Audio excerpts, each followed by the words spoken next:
Olá, meu nome é Vinícius Coutinho e apresentarei sobre o escoamento em um duto de seção transversal oblíqua. Bom, passando por um breve sumário e trazendo uma motivação acerca do estudo de dutos e suas aplicações, podemos ver seu uso em trocador de calor, resfriamentos eletrônicos, perfuração de poços de petróleo, análise do escoamento de sangue e no estudo do fluxo de respiração humana.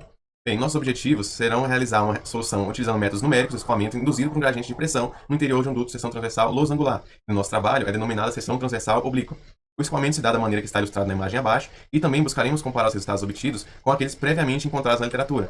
Dessa forma, passando para uma formulação matemática, nós temos uma imagem aqui definindo o losango com lado de 2L e que no ponto inicial do sistema de coordenadas cartesiano se encontra o centro geométrico da seção. Desse modo, as hipóteses iniciais serão o escoamento induzido por um gradiente de pressão, sendo ele laminar e isotérmico, e o fluido sendo viscoso, newtoniano e incompressível. Assim, as equações governantes serão a equação da continuidade e a equação de Navier-Stokes, e poderemos assumir que o escoamento é permanente e unidirecional na direção positiva do eixo Z, dado pela equação de número 1. Assim, as equações governantes se reduzem à equação 2 e à equação 3, e a equação governante do nosso problema é a equação 4. A condição de contorno é dada pela condição de não deslizamento, em que eu represento as condições de contorno abaixo, e a nossa dimensionalização foi realizada seguindo Shay-London, de forma descrita no número 6, e a nossa equação governante adimensionalizada é dada pela equação 7.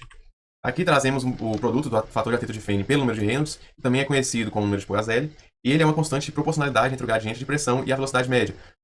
Aqui, multiplicando o número de Reynolds pelo fator de atrito de Feynman, obtemos o produto em função de variáveis adimensionais, o que será valioso para comparar nossos resultados com os de outros autores, que será visto mais à frente. E a partir daqui vale ressaltar que os tipos serão omitidos e todas as variáveis e parâmetros serão adimensionais a partir de agora. Agora, realizando uma transformação no sistema de coordenadas oblíquo, para facilitar nossa modelagem numérica, a equação governante se torna a equação 12 e a condição de contorno é a condição dada pela equação 13. A vazão, em que temos o jacobiano sendo o seno de beta, o ângulo de abertura, e em coordenadas oblíquas ela é dada pela equação 15. A nossa metodologia foi utilizando o método das diferenças finitas, em que aqui eu trago uma representação da malha num quadrado, de lado mais um, de lado 2, e sendo ele de mais 1 até menos 1, e foi utilizado as diferenças finitas centrais de segunda ordem, dada pela equação 16, 17 e 18, em que nosso espaçamento é dado pela equação de número 19. A equação de diferenças finitas, então, é dada pela equação 20, em que aqui notamos que para resolver um ponto, precisamos de 8 pontos ao redor deste e, além, precisar do mesmo ponto. Assim, é preciso resolver um sistema de forma AX igual a B, em que a matriz dos coeficientes é dada por um padrão de diagonais que foi implementado no código. O vetor de incógnitas é dado dessa forma, seguindo o ponto mais extremo à esquerda, subindo de linha a linha até o ponto na extrema direita, superior. E o vetor resposta é dado unicamente por menos h ao quadrado, seno de beta ao quadrado.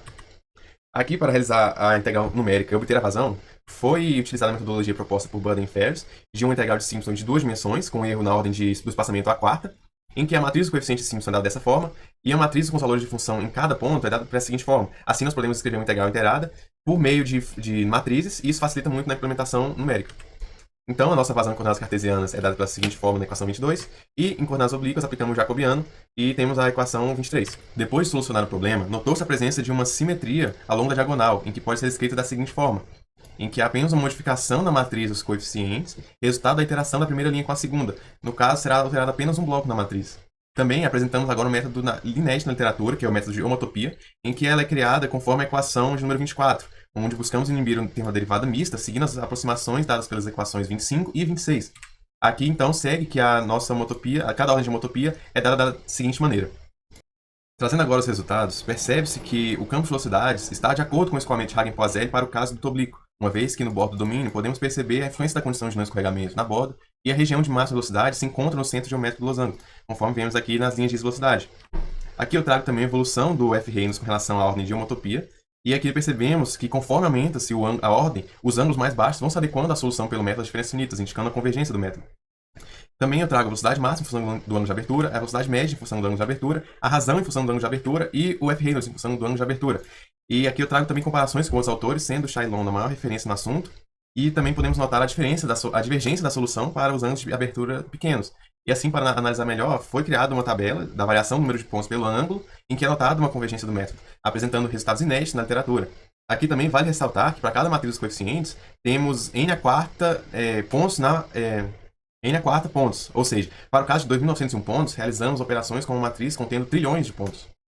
Em conclusão, pode-se afirmar que há uma equivalência entre as abordagens numéricas, retornando resultados suficientemente próximos, e, ademais, mostrou-se a convergência dos métodos empregados com resultados na literatura, para a faixa de ângulos maiores. Também vale destacar mais ainda que os resultados encontrados para ângulos menores são inéditos na literatura, visto que há uma divergência muito grande entre resultados obtidos pelos autores de destaque na área. Muito obrigado.